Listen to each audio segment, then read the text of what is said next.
Welcome back to Miss Kim's Home and Garden. Today we'll be transplanting the little seedlings into larger pots.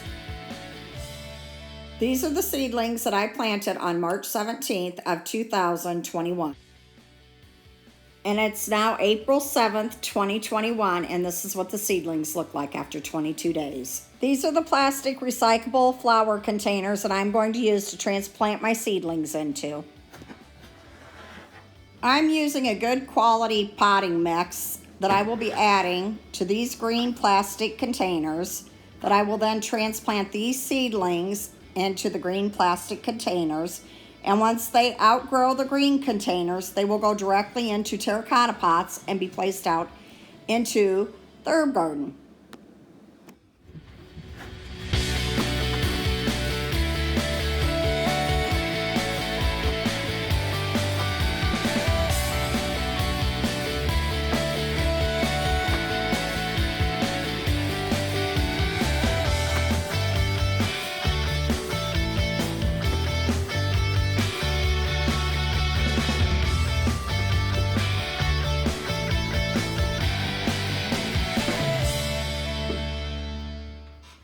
Here are my little seedlings. These are parsleys.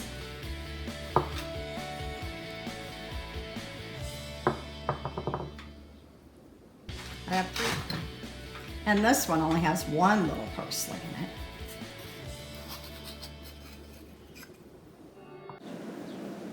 I will gently pull these apart to separate the seedlings.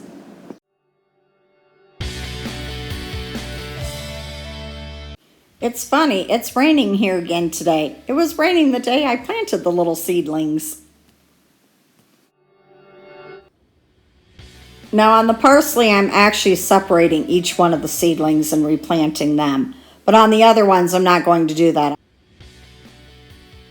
Okay, you can see I have the little seedlings for the parsley transplanted here.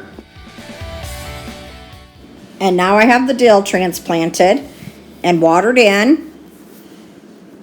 And here is all my little plants of lemon balm. One of my favorite herbs. And on the lemon balm, I'm just transplanting the entire clump. I'm not separating the little individual seedlings. Here are the rosemary seedling plants. They're not quite ready to be transplanted yet. I hope you've been inspired to start gardening. Thanks for watching. See you in the next video.